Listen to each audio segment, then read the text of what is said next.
Hey there, and welcome to The Explainer. We're going to talk about something today that I think a lot of us have thought about, whether you're a parent, a teacher, or, well, just a person. It's this whole idea of playing alone. We tend to see it and think, oh no, is that a red flag? Is something wrong? But what if? What if it's not a weakness at all? What if it's actually a superpower? Let's dive in. So, yeah, this is the big question, right? When we see a kid off by themselves, totally absorbed in their own little universe, that little voice of worry can kick in pretty fast. We think, are they okay? Are they feeling left out? We're going to take a closer look at why that first instinct might not be telling the whole story. So, where does that worry even come from? Well, a lot of it starts at this deeply ingrained belief in our society. We put a huge emphasis on group activities. We kind of hold them up as the ultimate goal, the gold standard for being a happy, healthy person. And yeah, this is where you see this huge gap, right? On one side, you've got what society considers the gold standard: team sports, constant play dates, group projects, the whole shebang. But for a lot of neurodivergent folks, that gold standard feels more like a nightmare. You know? The noise and chaos of a sports game, totally overwhelming. Trying to navigate a playdate, socially draining. And collaborative projects, my gosh, they can be a recipe for a complete shutdown. It's just a different reality. Okay, so if that's the problem, what do? We have to start by reframing how we think about this. It's time to stop looking at solitary play like it's a deficit and start seeing it for what it truly can be: a quiet canvas, a sanctuary. Let's get really clear on the definition here. Solitary play is, pretty simply, any activity someone does on their own.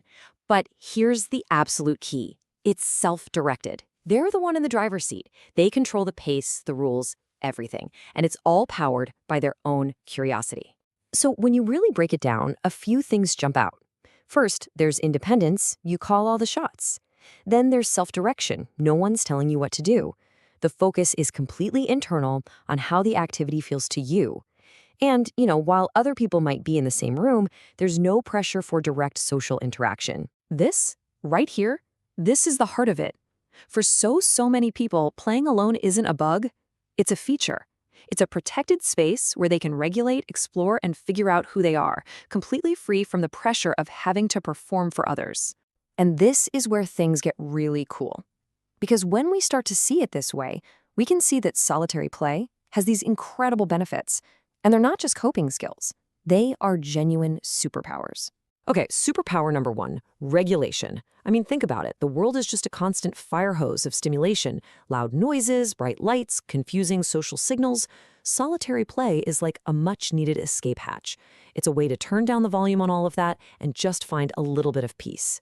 And you can see how this works in real life. It's about choosing a quiet room, controlling the light, and focusing on something that feels grounding. It could be the rhythmic, satisfying click of Lego bricks snapping together, the feel of a certain texture, or even just a simple repetitive motion. These aren't just random behaviors. They are powerful tools for managing stress. Superpower number two, the ability to find that deep, flow state kind of focus. We hear the term hyperfocus thrown around, sometimes in a negative way, but in the safe space of solitary play, it becomes this unbelievable asset. I absolutely love this quote. It just flips the whole narrative. This intense tunnel vision absorption, free from the distraction of other people, is where mastery is built. It's where an artist gets lost in a sketch or a builder creates something incredible. It's a space for true expertise to grow. And that brings us to our third superpower: authentic self-expression. Think about it. When you take away the audience, when you take away that fear of being judged, what are you left with?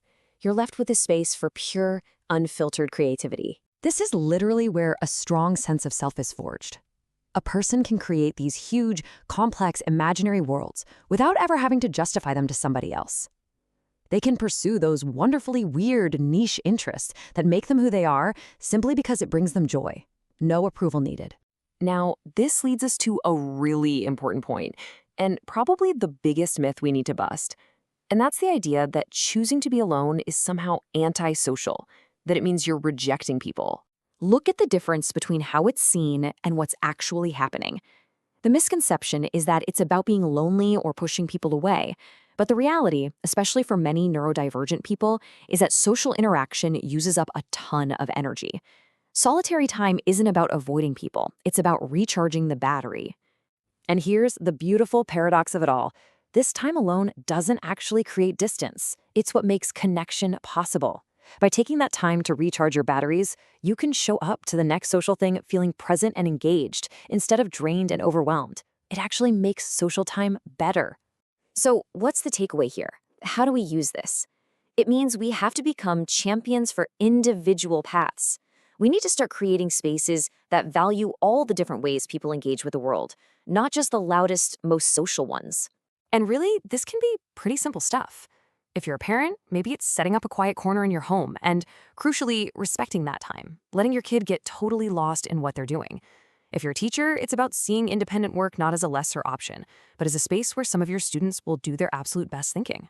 Let's really land on this idea. Playing alone is not the consolation prize. It's not what you do when you can't be social. For many, many people, it is a completely legitimate, vital, and even preferred way to learn, to recharge, and to simply be. It absolutely deserves our respect. So we'll end with this beautiful thought. The next time you see someone, a kid, a friend, anyone, totally lost in their own world, maybe, just maybe, instead of that little ping of worry, you can see them for who they might be in that moment.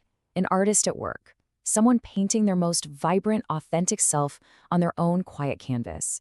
I mean, just imagine, what would our world look like if we all started seeing it that way?